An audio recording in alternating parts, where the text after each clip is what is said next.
So I just came back from a Christmas party over at my friend's house, and something very rare happened to me on the way out while leaving this party. And that was I was able to witness my car firsthand being backed up on and getting slammed by another car. It was almost like it was in slow motion. I was like, no. And then it happened. And to be honest, I reacted in a way in which was very neutral, very loving space. And when I reflected on that, I was like, okay, if I was in a party back in college and this happened, how would I react? So let me just take a second to reflect on how I would act back in college if this happened. So as the car is backing up and I hear the I would probably have a beer in my hand. I would say, "Hey, what is this? Amateur hour?" I remember my first beer, and then I would walk over to the car and I would say, "What's the deal? You can't drive? You don't even have a backup camera? Geez, if you can't drive, you got to at least get a backup camera." Anyway, doesn't look like there's too much damage over here, but say you buy me two 24 packs, we'll call it a deal. I would probably have said something like that. To be honest, I had to think about this for a second. That's literally the lines that I would use. And I'm not saying it was bad. I'm not saying it's, terrible. But what I'm saying is that my reaction was completely different. I would have been a little more, like, way more anxious and freaking out about the idea and kind of a D bag about it. And, like, there was another person with me who I really care about. And we have a really great friendship.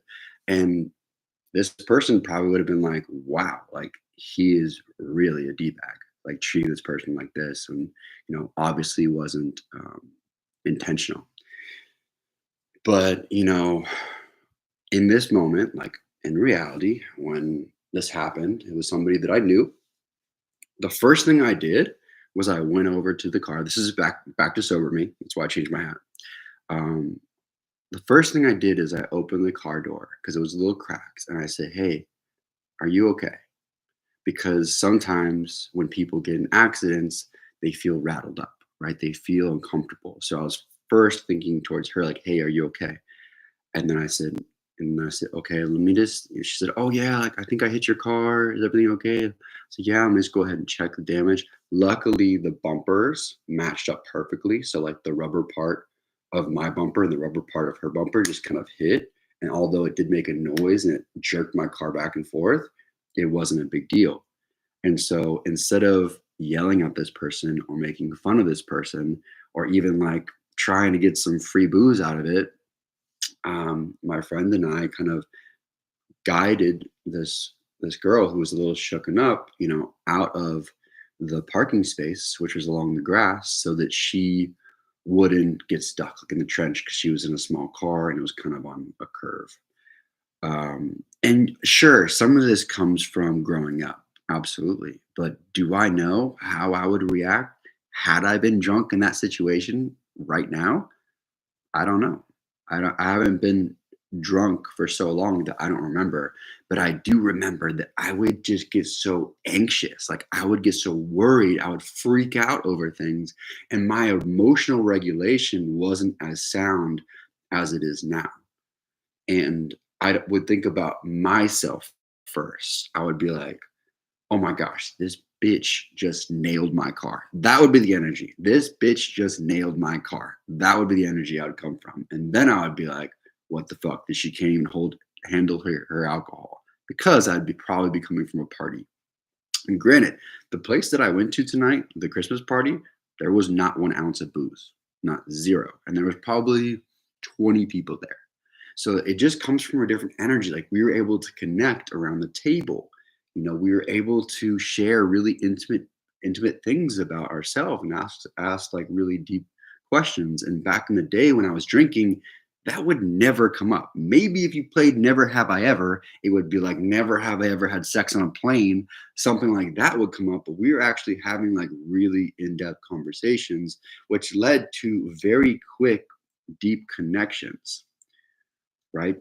Which led to me feeling empathy for this girl who just hit my car, and she didn't have, like, the automatic wipers like I have in the back of my car.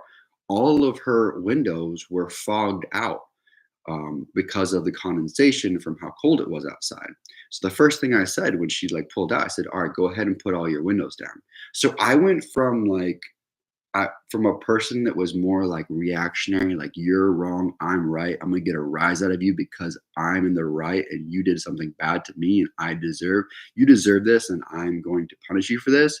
Instead of going from and get something out of you, instead of coming from that energy, I came from energy of, well, this person's probably shooken up. She's driving a little later model car without a backup camera. Have you ever driven a car without a backup camera after you've been used to a backup camera all the time? It's difficult, especially if the window of your car is completely blacked out from condensation. So, and it's dark. So it's difficult no matter who you are. So when you put yourself in that position, like I was able to do all those things at once. Bam. And then I was like, okay, how can I move forward? How can I help this person? How can we move past this? And then I was like, oh, like I don't have your number, but I'll go ahead and get it from my friend who invited you if there's any damage in the morning.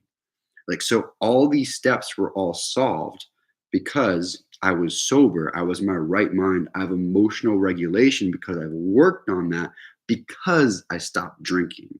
It wasn't because, sure, some of it was because of me getting more mature, but I matured exponentially once I dropped the booze. So once I dropped the, hey, like I want to have some fun and kick back a 12 pack.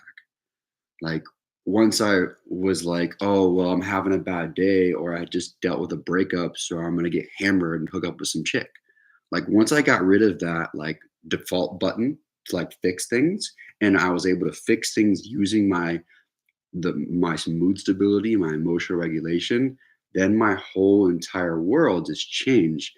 And like I just want to take a second and to congratulate myself because I literally couldn't have handled that any better. And I would have never in a million years been able to handle it that well if I was still drinking. So that is why I wanted to share this story with you. I'm sure that many of you listening to this story right now have similar stories of you being proud of yourself because you handled a situation sober. And imagine, if I had to drive home drunk after that, or imagine if she was drunk and had to drive home drunk, shooken up after that situation.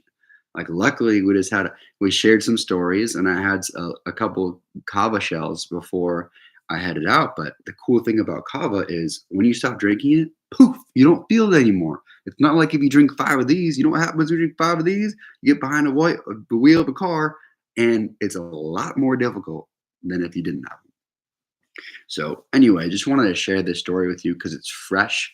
And I really, as I was driving home sober from this trip, I was like, holy shit, drunk me would have definitely not handled that as well. And I really nailed the situation. And it all happened because I've done the work and because quit pressing the default button and using the alcohol as an excuse to escape my emotions. And I was able to propel myself forward by growing my emotional regulation, emotional stability, and emotional intelligence by dropping the booze. So if you have any questions, comments, concerns, or even have like a story that's similar to this, drop it down below. Would love to listen to it. Much love. Hope you have a beautiful night.